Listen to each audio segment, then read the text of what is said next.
ഇന്നലെ മുതൽ നമ്മൾ കേൾക്കുന്ന ഒരു ന്യൂസ് ഉണ്ട്. 1.5 വയസ്സുള്ള ആൺകുഞ്ഞിനെ രണ്ടാനച്ഛൻ ക്രൂരമായിട്ട് മർദ്ദിച്ച് ഇല്ലാതാക്കിയ ഒരു ന്യൂസ്. ദയവേത് ഹെഡ്സെറ്റ് ഒന്ന് വെക്കുക. എന്റെ കൺട്രോൾ ഏത് സമയത്ത് എവിടെ പോകുന്നുള്ളത് എനിക്ക് ഒരു നിശ്ചയമില്ലാതിരിക്കുന്ന സമയമാണ്. അതുകൊണ്ടാണ് പറഞ്ഞത് ഹെഡ്സെറ്റ് വെച്ചിട്ടിരിക്കുക.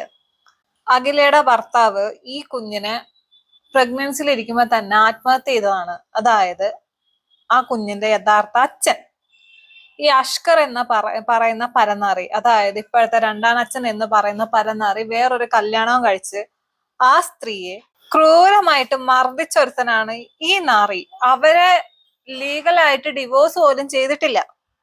കാരണം അവർക്ക് ഓർമ്മശക്തിക്ക് എന്തോ കുഴപ്പമുണ്ട്. ഇവന്റെ പീഡനം കാരണം പറ്റിയതാ അത് കഴിഞ്ഞിട്ട് രണ്ടാമത് കെട്ടിയതാണ് ഈ അഖില എന്ന് പറയുന്ന സ്ത്രീയെ. അതിലുള്ള കുഞ്ഞിനെയാണ് ഇവൻ മർദ്ദിച്ചു കൊന്നത്. 51ഓളം മുറിവുകൾ ആ കുഞ്ഞിന്റെ ദേഹത്ത് ഉണ്ടായിരുന്നു. ജനനേന്ദ്രിയം വരെ തകരാറിലായിരുന്നു. അമ്മാതിരി ഈ നാറി ആ കുഞ്ഞിനെ പരിക്കേൽപ്പിച്ചിട്ടുണ്ട്, സിഗരറ്റ് വെച്ച് പൊള്ളിച്ചിട്ടുണ്ട്. ഇവനൊക്കെ ഒരു മനുഷ്യനാണ്. ഇതിന്റെ ഇടയില് ഇപ്പം വൈറലായിക്കൊണ്ടിരിക്കുന്ന ഒരു വീഡിയോ ഉണ്ട്. ഈ കുഞ്ഞിന്റെ 2 കൈയും ഒടിഞ്ഞ് പ്ലാസ്റ്റർ ഇട്ടിട്ട് ഈ കുഞ്ഞിനെ എടുത്തോണ്ട് നിൽക്കുന്ന അമ്മയുടെ അടുത്തിട്ട് ഒരാൾ വന്നിട്ട് സംസാരിക്കുന്ന ഒരു വീഡിയോ. ആ വീഡിയോയില് ആ കുഞ്ഞിന്റെ അടുത്ത് ചോദിക്കുന്നുണ്ട്, വീണോ എന്ന് ചോദിക്കുമ്പം ആ കുഞ്ഞി മാമൻ എന്നാണ് പറയുന്നത്. അതിന് പറയാൻ അറിയാഞ്ഞിട്ട് അവൻ മാമൻ ഉപദ്രവിച്ചു എന്നുള്ള രീതിയിൽ പറഞ്ഞതാണോ എന്ന് വരെ സംശയിക്കേണ്ടിയിരിക്കുന്നു. ഈ കുഞ്ഞിനെ ഹോസ്പിറ്റലിൽ കൊണ്ടുപോയപ്പോ ഇവൻ പറഞ്ഞിരുന്നത് ഫുഡ് തൊണ്ടയിൽ കുടുങ്ങി അങ്ങനെ ഇതായി എന്നാണ്. അതല്ലായിരുന്നു സംഭവിച്ചത്. ഫുഡ് കഴിച്ചുകൊണ്ടിരുന്ന കുഞ്ഞിന്റെ പുറം തലയില് ഈ നാറി കൊണ്ടുപോയി തല്ലി. അപ്പൊ ഫുഡ് നിറം തലയിൽ കയറി. ഇതാണ് സംഭവിച്ചത്. ഇവൻ ആദ്യം പറഞ്ഞു വരുത്തിയത് കൊച്ചു ഫുഡ് കഴിച്ചുകൊണ്ടിരിക്കുന്ന സമയത്ത് നിറകം തലയിൽ കയറി മരിച്ചു എന്നാണ് ഈ പരനാറി. രോഗം വെക്കുന്നത് ഇയാൾ നേരത്തെ തന്നെ കുറ്റസമ്മതം നടത്തിയിട്ടുണ്ട് എന്നുള്ളതാണ്. ഈ കുഞ്ഞ് ഭക്ഷണം കഴിച്ചുകൊണ്ടിരിക്കുമ്പോൾ തലക്കടിച്ചാണ് കൊലപ്പെടുത്തിയിട്ടുള്ള തലയ്ക്ക് ശക്തി അടിക്കുകയായിരുന്നു എന്നുള്ളതാണ് ഇപ്പോൾ ഇയാൾ ഒഴിയായി. ഫുഡ് കഴിച്ചുകൊണ്ടിരിക്കുന്ന കുഞ്ഞിനെ ക്രൂരമായിട്ട് മർദ്ദിച്ച് കുഞ്ഞങ്ങ് പോയി. ഇതിലെ നാട്ടുകാർ പറയുന്ന ചില കാര്യങ്ങളുണ്ട്. അങ്ങനെ ലാസ്റ്റ് ഒരു മാസം മുമ്പ് ഈ കൊച്ചിന്, അതായത് കൈ ഒടിഞ്ഞിരുന്ന സമയത്ത് ഈ കൊച്ചിന് ഷെയ്ഡി ഇറക്കി എടുത്തിട്ടുണ്ട്. എന്നറിയാം, സൈഡിൽ സൺ ഷെയ്ഡി ഇറക്കി നിർത്തി. ആ ടൈമിൽ 2 കൈ ഒടിഞ്ഞതാണ്. ആ പേടിച്ച കൊച്ചു ചേർന്നിരിക്കാൻ നമ്മൾ കണ്ടിട്ടുണ്ടായിരുന്നു.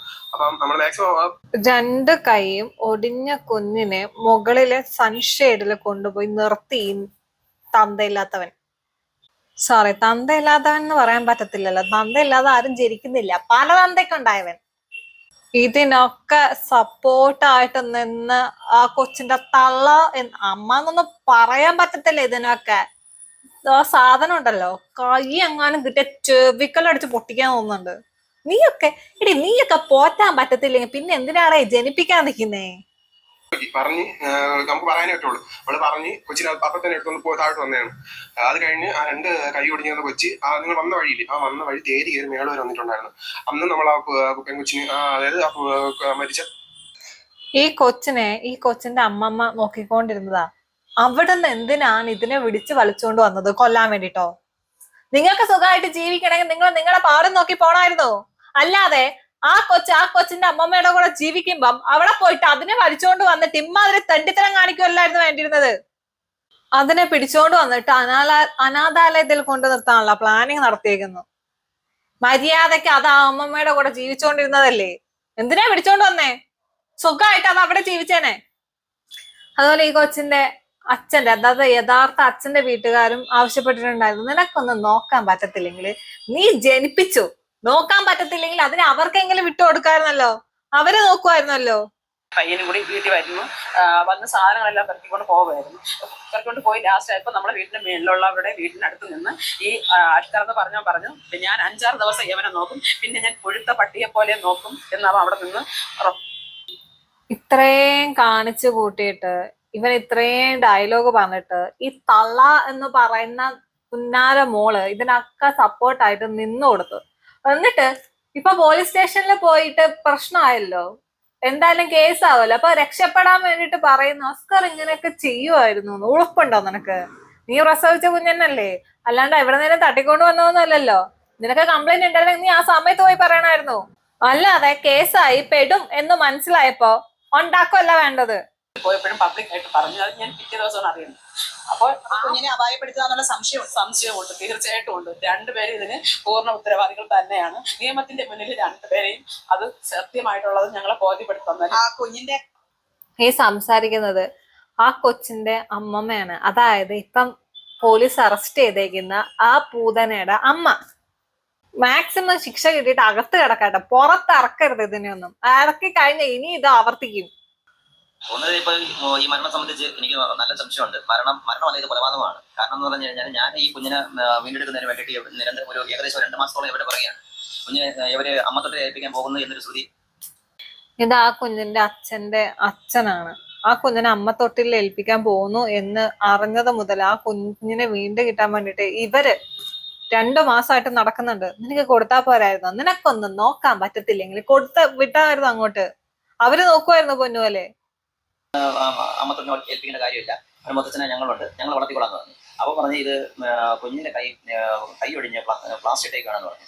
പ്ലാസ്റ്റിക് ടേക്കാണെന്ന് ഞാൻ ചോദിച്ചാൽ അതെങ്ങനെ സംഭവിച്ചെന്ന് പറഞ്ഞാൽ എന്നോട് പറഞ്ഞത് സൈക്കിളിൽ നിന്ന് വീണെന്നാണ് പറഞ്ഞത്. ഈ പറഞ്ഞതുപോലെ ആ സൈക്കിളിൽ വീണ കുഞ്ഞിന്റെ പുറത്ത് യാതൊരു മുറിവോ പാടുകളോ വേറെ 2 കൈ മാത്രം ഒടിഞ്ഞിട്ടുണ്ട്. അത് ഈ സൈക്കിളേന്ന് വീണ കുഞ്ഞിന്റെ 2 കൈ മാത്രമേ ഒടിയത്തുള്ളൂ.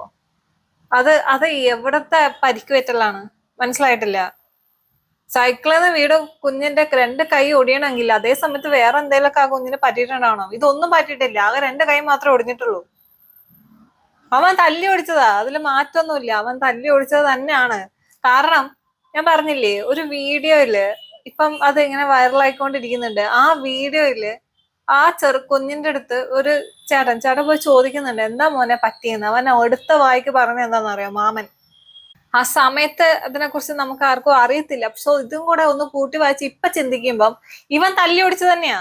നാറി, ഈ അഷ്കർ എന്ന് പറയുന്ന നാറി ഇതിന്റെ ആദ്യ ഭാര്യനെ അടിച്ചു കോമയിലാക്കിയിട്ടുണ്ട്. ആ ഒരു സ്ത്രീ അവര് കല്യാണം കഴിക്കുമ്പോൾ ഉള്ള കോലവും കല്യാണം കഴിച്ചതിന് ശേഷമുള്ള രൂപവും തമ്മിലൊന്ന് നോക്കണം.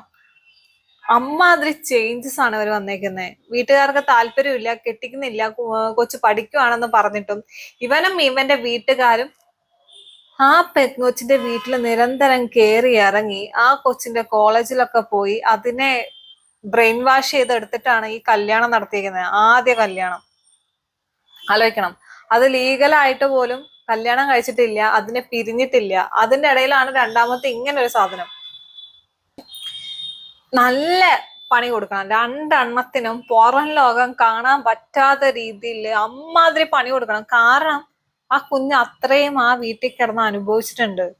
51 മുറിവുകൾ ആ ശരീരത്തിലുണ്ട് ആ കുഞ്ഞിന്റെ. ആലോചിച്ച് നോക്കണം. സിഗരറ്റ് വെച്ച് പൊള്ളിച്ച പാട്. ഇവനൊക്കെ മനുഷ്യനാണോ?